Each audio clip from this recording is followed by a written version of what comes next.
Agricole mouvement. Agriculture on the move. Agricole mouvement. Agriculture on the move. Agricole mouvement. Agriculture on the move. Agricole mouvement.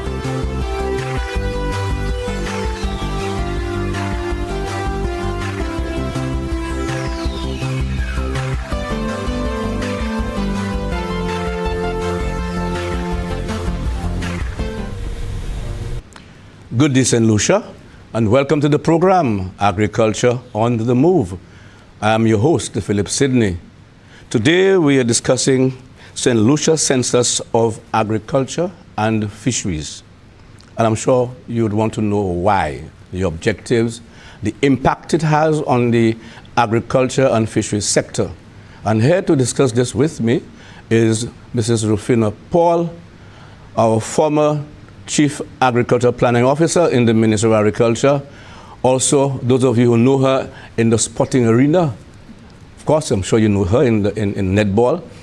And now she is the coordinator of the Census of Agriculture and Fisheries. Welcome to the program, Madam. Thank you. Welcome, Mrs. Sidney. Great. Yes, man. Okay, serious business, agriculture census.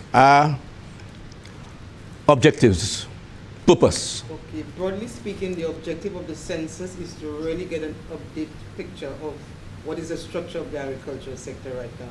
How many farms we really have, how much land is under production, how much poultry, how much of different livestock species we have in the country, and so on, just to get a snapshot of what is really happening for agriculture, so you can better inform policy and programs in terms of advancing the sector. Because in the last census was held some time ago, but I will leave it to you to continue. True. In fact, how in terms of having that census taken, how often? The census ideally should be taken every 10 years, so you get a snapshot of what has been happening in the country. And in that intercensal period between the 10 years, you should be doing updated surveys to really update the data as time goes on. Because you know, in between 10 years, many things can happen.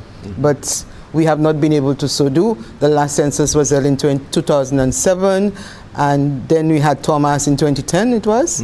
Then we had the trough, and we've had many different things happening to the sector. The banana sector is no longer what it was. True. And so some people have come in, other people have left. And you want to know the composition, who is still there, what are they doing, how are they doing it, when they are doing it, that kind of stuff. So you can better understand what really are the issues to be addressed when you want to facilitate the improvement of the agricultural sector. Were you involved in the last census? The last census, no, I had retired already. Okay. Yeah. After census, what is brought to the fore in terms of reporting? What do you extract from that? In terms of what is brought to the table, well, first of all, what should ideally happen is to find out from the various key stakeholders what it is they want to hear, what it is they would like to know of that can inform the decisions about the sector at different levels, both in the government service and also from the farming community standpoint through the extension staff, for instance.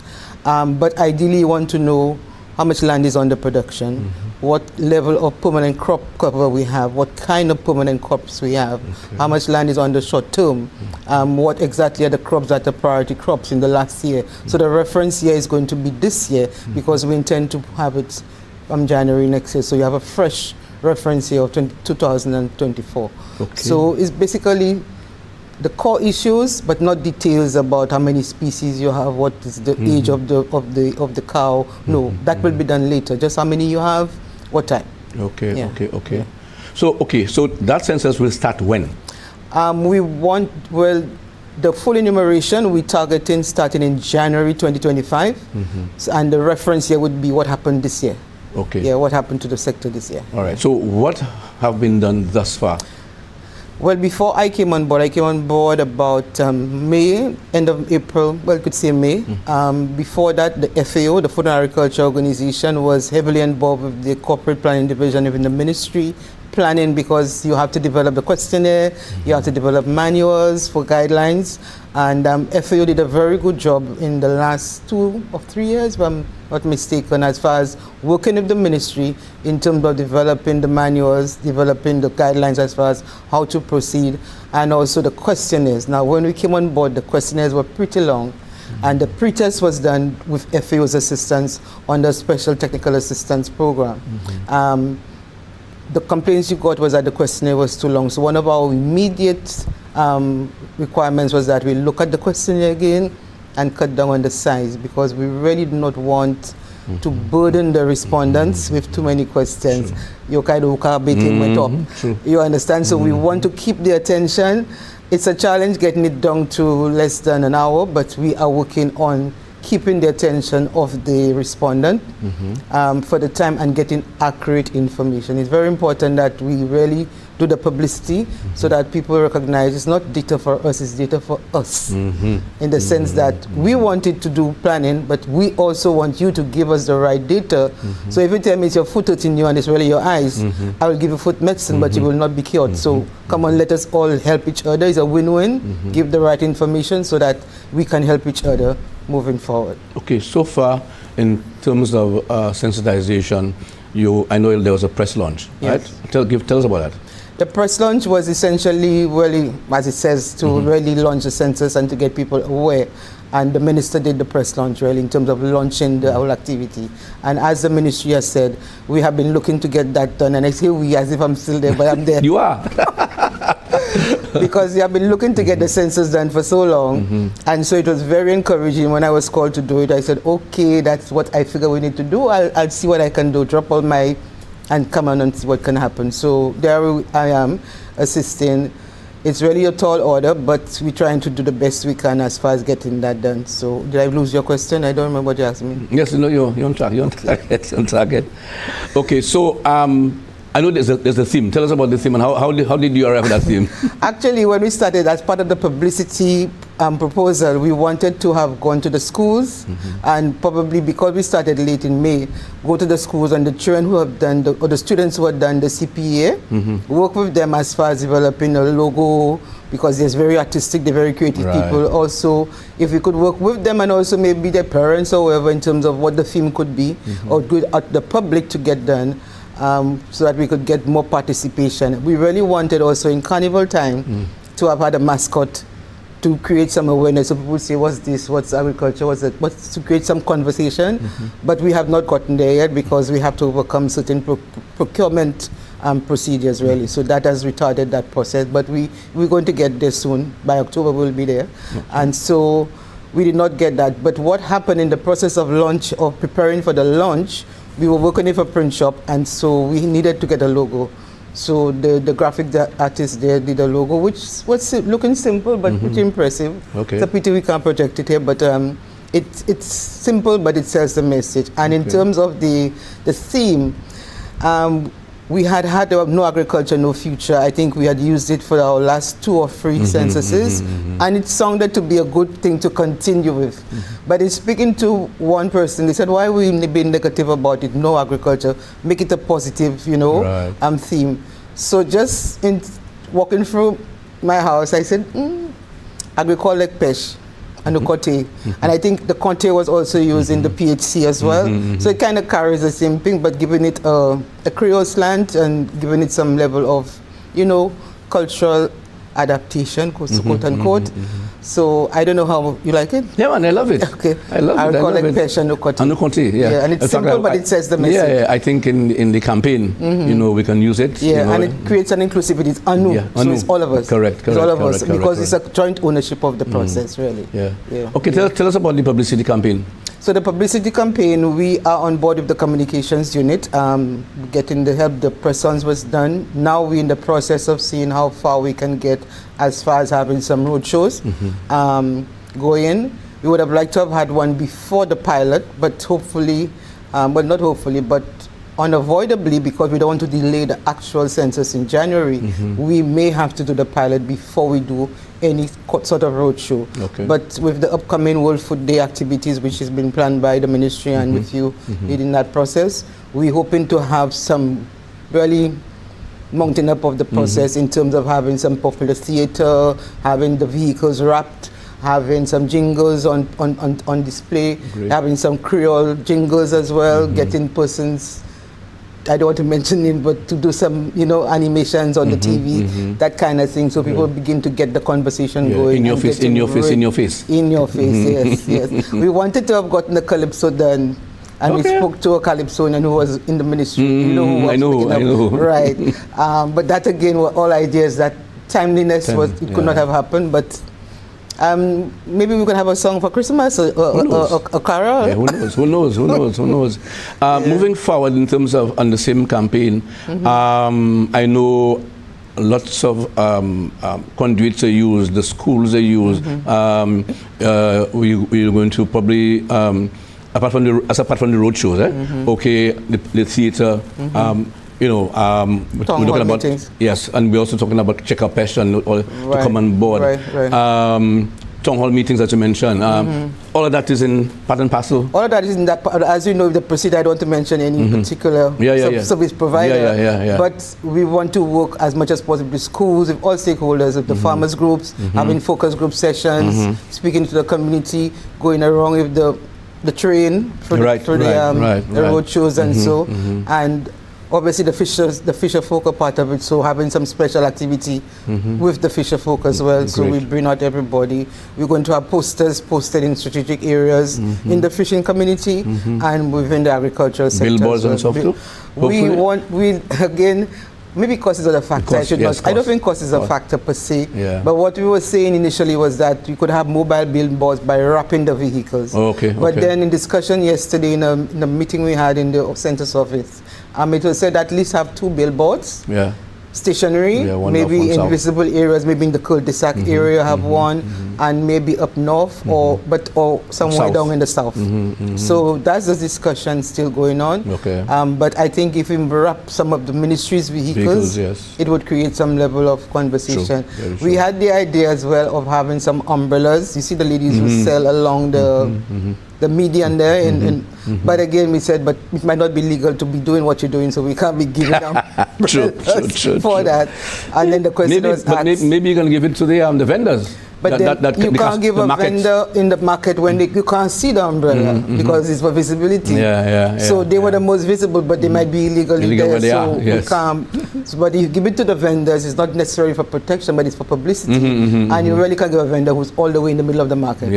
Unless you go in the market, you will not see them. So these are some of the issues, really. So you mentioned the pilot census. Tell us about that. The pilot census is really a trial run of the actual census itself to see what are the gaps, what are the issues that need to be corrected moving forward. And in that regard, I must say that the Central Statistics Office is the legal authority for data collection in the country. So they are working closely, or we are working closely with them in that they have oversight, particularly with the enumeration districts for that to happen, because they have the enumeration districts and the maps which are used for the population census as well.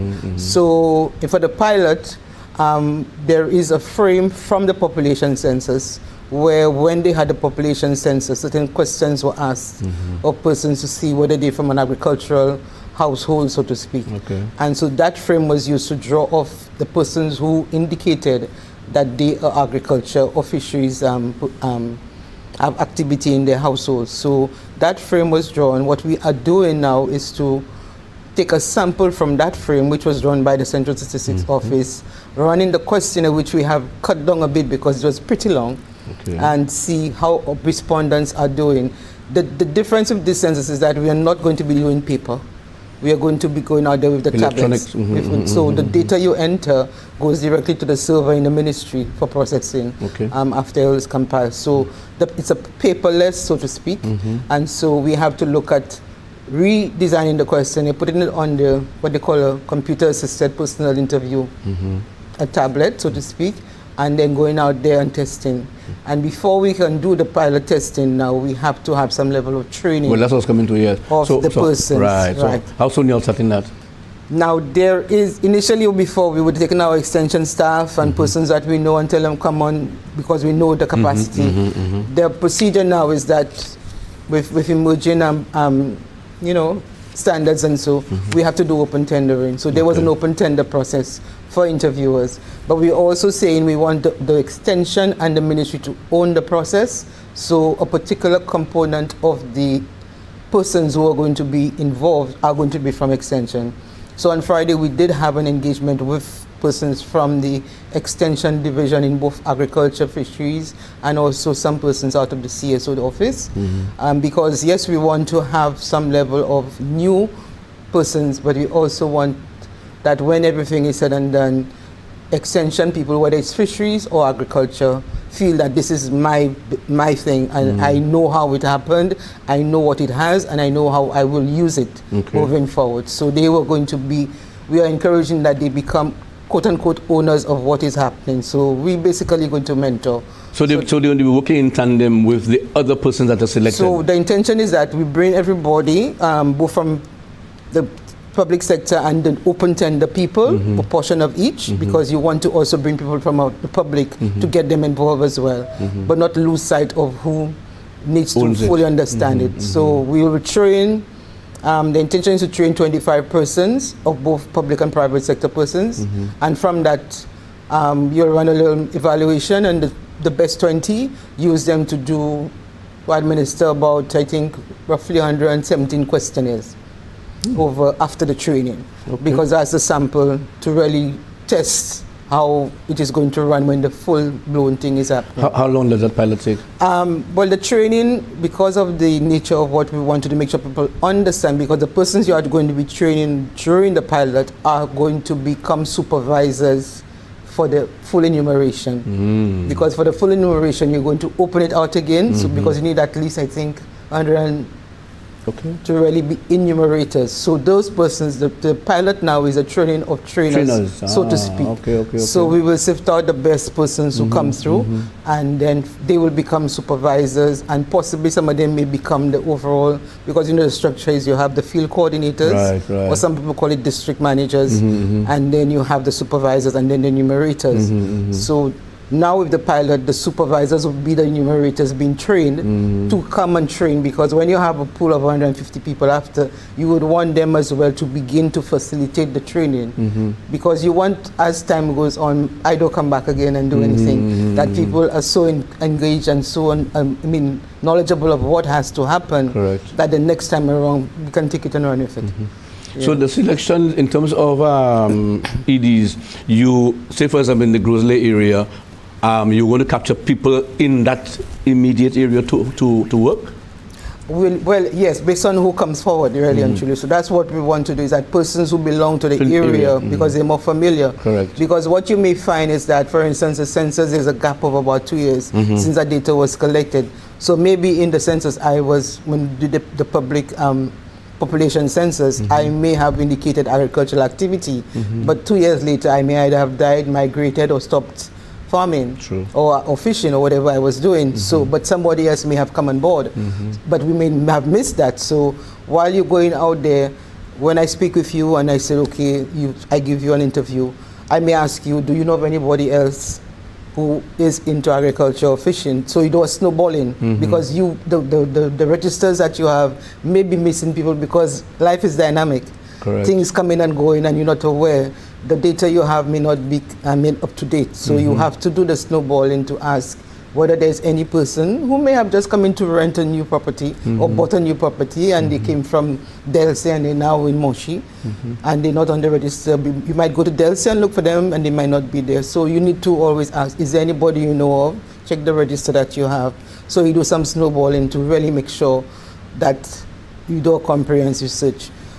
The difference between this census and previous censuses is that when we did a previous census, we did a screening. We went to every household in the country with a screening form, and so you ask the questions, and then if you had what it was, an eighth of an acre of permanent or temporary crops, you had 10 bearing trees, I think it was. I remember that. You had one cow. One cow. Could be on the road, but if you have one cow, you're a farm. And I think that still obtains. So that's the criteria. It was asked in the PHC. And so they have sifted out the persons who answered to these questions, really. Okay. So, but there may be new persons who came on board with one cow and we don't know. So you have to do the snowballing as you're going forward. So you're tackling farmers and fishers. Farmers and so fishers. you're not doing a general, interview from household to household, no? Yeah. Okay. Well, as I said before, we go from household to household and see who's a farmer and a fisher. Because Right. why we didn't say fisheries before? There was some questioning about fisheries, but not sufficient to satisfy the needs of the fisheries sector right now. Okay. So moving forward, we have grown. There are two components to the questionnaire. A component A, which is agriculture, which includes crop and livestock, Correct. and some aquaculture, which we may transfer to the fisheries component. Yes. But there's a fishing component as well. So there's a fisheries questionnaire. So component B is a fisheries questionnaire. We just, last week or 10 days ago maybe, was re-looking at it. And so, no, last week. Re-looking at it, and so they have now to go and redesign the software on the tablet for the administration of the questionnaire on the tablet, really. And we have to do the same thing for the agriculture. Tomorrow we meet with the extension officers and persons who from the various departments in the ministry to look at the agriculture questionnaire again and to get from them some of the things we should come out and to hear from them what they feel about it, because we have to be very careful not to quote unquote bore or annoy the respondent. We have to keep them interested. Now, yes, we may want a lot of information, but we also have to balance it with when do I lose the attention of my interviewee, and to decide, okay, yes, I want that information, but will I get the right answer? Because by that time the person that kind of thing there. So you have to not get to the point of where you begin to quote unquote fatigue the respondent, and to keep it simple, straightforward, but getting the information you would not get otherwise. Because there's some information you would want, but if you look at secondary data or other sources, you can't get that information. So what you cannot get otherwise, let's ask it now. One shot, and other things you can go back and ask them some things. Because, for instance, there was a question to do with organic farming. We know for sure organic farming is not that great. So don't go asking about whether you're certified. We know. Yes. So take that out. Yes, take that out. There's some things we don't need to. In other countries, because again, we have a standard format in terms of the template you were given. In other countries, they may need to do that, but we don't need to customize it that way. But in terms of, but you're starting on a good footing in the sense that you should have a list of farmers, a list of fishers. Okay, so that should be a good spot to start. Yes. Okay, and from there you move on to others. Right. So it's snowballing. Okay. But are you getting? Because I know in the ministry now there are lots of farmers coming in to get registered. To get the farmer ID. Are you piggybacking on that? Yes, because that's the reconciliation, because we have asked all of the extension divisions to send in the list. There's also lists in marketing as well. So whatever list exists in the ministry, that is being compiled, and that is going to be reconciled with what is in the Central Statistics Office database, so that we have a comprehensive listing for the full enumeration. But for the pilot, we are using a sample coming out of the farmers and fishers identified at the time of the population census, using the census frame that came out of the population census. Okay. So after the pilot, then you're moving straight into a full gear? Full gear. Okay, and that's in January? January. Okay, and how long will that take? We're hoping to be out there for maybe 6 weeks to 8 weeks, if so much, based on the level of efficiency in the field. But we will know definitely when we finish off the pilot. Okay. And then, of course, after that, when will be the tabulation of that report? Okay, so after we do the data entry has been done on tablets, and the data, after it's been cleaned, it's gone straight to the server.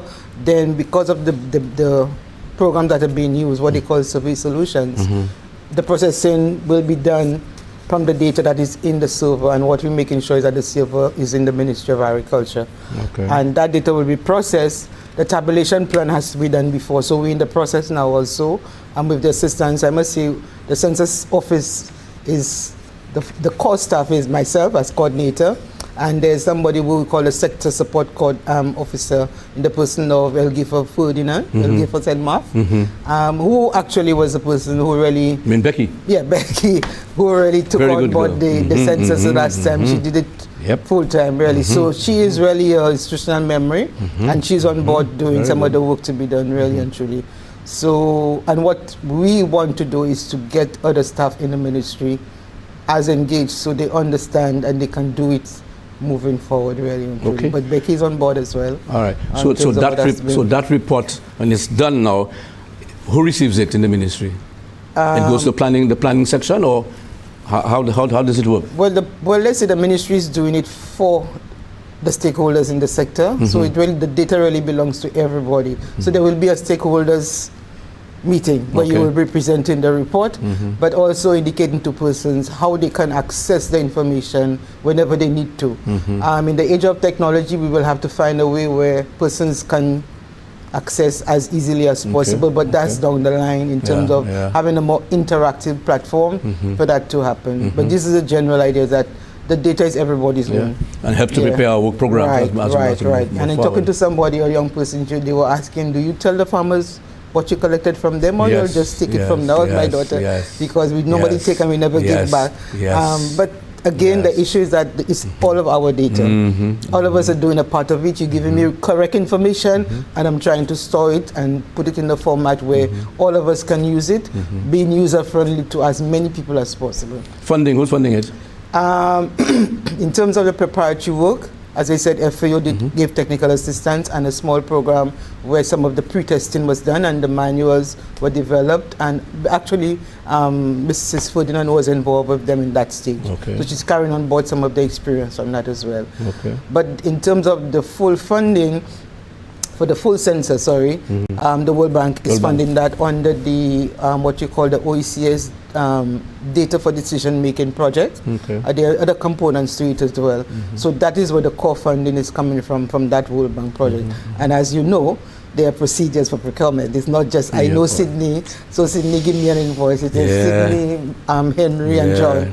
And I guess this is how the understand that, but this administrative procedures, man, can be tiring, man. But I think, Peter paying for Paul. And so we have to do what we have to do. So it's really, who can do it for you quickly, like the mascot, we could have gotten the mascot done. But there's a procedure, so we have to follow the procedure. I mean, that's okay. But it's just that. Final words from you. You have just about half a minute. Well, again, it's a pleasure being here. And I mean, as I said, thank God, we still have the strength to give assistance. And I want to really appeal to the public out there that the census is coming on board. It's already there, but we will be seeing it full-blown October going into January, and maybe into February, March. And so we're asking all stakeholders, the farmers and everybody, to please give accurate information. Great. Thank you for being here, Mrs. Paul. I think I'm happy to be back on board with you, back in the ministry. Thanks again. Before I end, I just want to say happy birthday to Victor Perino, a long-time farmer of mine. He's 95. Wow, and he's still batting. Good luck to you, my brother. Good health. You've been watching Agriculture on the Move. Thank you for viewing the program. And remember, agriculture is our business. It's fresh. St. Lucia's best. I'm Philip Sidney saying bye-bye. Thank you, man. Yes, thank you. Agriculture on the Move. Agricole mouvement. Agriculture on the Move. Agricole mouvement. Agriculture on the Move. Agricole mouvement. Agriculture on the Move. Agricole mouvement.